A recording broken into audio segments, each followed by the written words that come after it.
ستظهر التعليق. عايز اشوف البث الاول بدأ ولا ما بدأش الاول يا بنتي. بسم الله الرحمن الرحيم.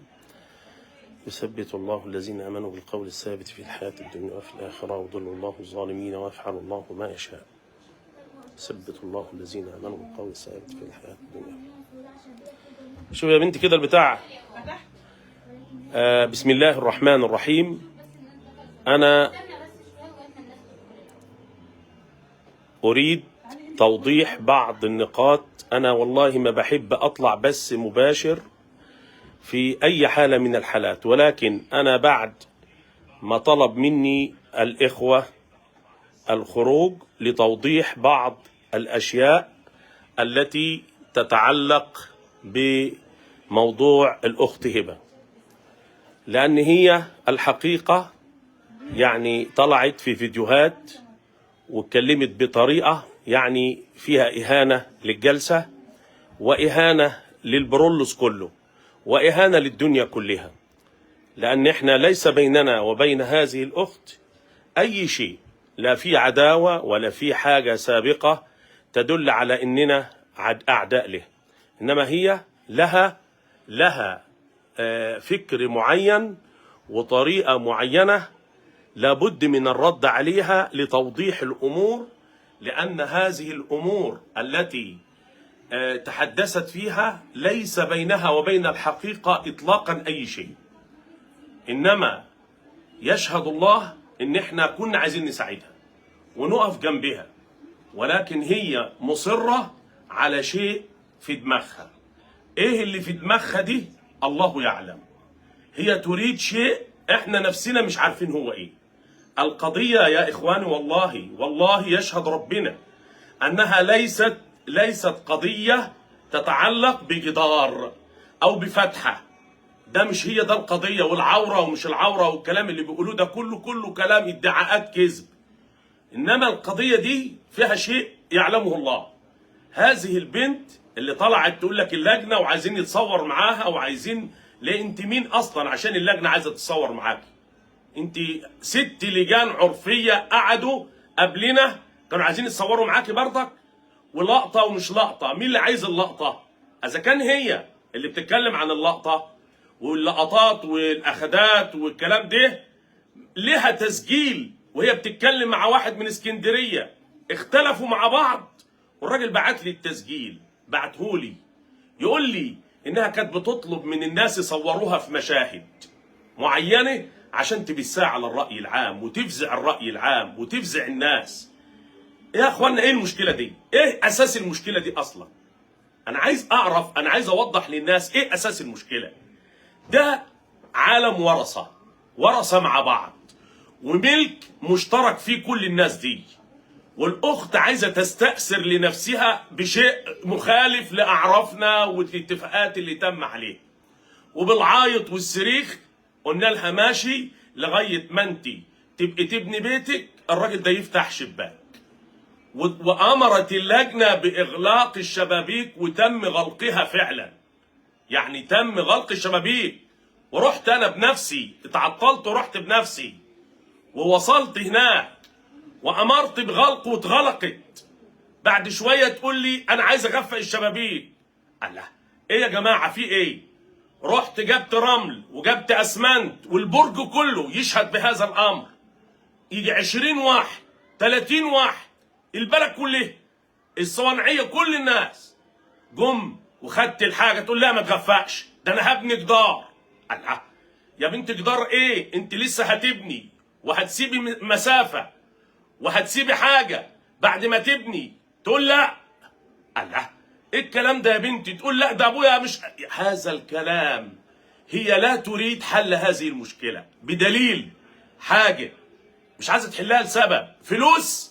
خدت الفلوس حطتها تحت الجزمه وبعد يوم واتنين راحت خدتها وراحت بتقول لي، بقول لها طالما انت مش عايزه تنفذي قرارات اللجنه التزمي رجع لي الناس فلوسها. اقسم بالله هذا المبلغ الذي تم دفعه، المبلغ اللي تم دفعه الناس التانيه ناس بتشتغل على دراعها وناس بيقعدوا في الطرقات يبيعوا حاجات، ناس مساكين وناس يعني بقول لك يعني انا عايز اعرف لكل فعل رد فعل. هي لما استشهدت بالشهود وجم الشهود حضروا، هي اللي اتمسكت بهم وهي اللي اصرت ان هم يحضروا. هو اطلب الاول من الناس تعمل شير عشان الموضوع يتوضح لكل الناس. انا بطلب من كل الحاضرين معي على هذا البث ان هم يشتركوا معايا، ولو في اي حد عايز يعمل شير ويناقشني انا مستعد للمناقشه، ولو هي عايزه تطلع معايا قدام الدنيا كلها اواجهها بكل اللي عملته، انا مستعد لاي حاجه في الدنيا. لان هذه البنت اللجان اللي قبل كده كانت افضل مننا 100 مره، فيها قامات من قامات البرونز وفيها ناس محترمه جدا. وبعدين بتقول لك ان الشاهد اللي هو استشهد بيه شهد في لجنه قبل كده. لو حد يثبت ان الشاهد دي ادلى بشهادته في اي لجنه عرفيه موجوده، انا مستعد للعقاب والمساءله. في واحد اللي هو اسمه العميد ابو عميره بيسالك بيقول لك بس الشبابيك دلوقتي تم فتحها تاني. ايوه في واحد بيسالني دلوقتي بيقول لي الشبابيك تم فتحها. اقول لك ليه. هذه البنت خدت الفلوس وتم غلق الشبابيك، تعالي تنازلي عن القضايا.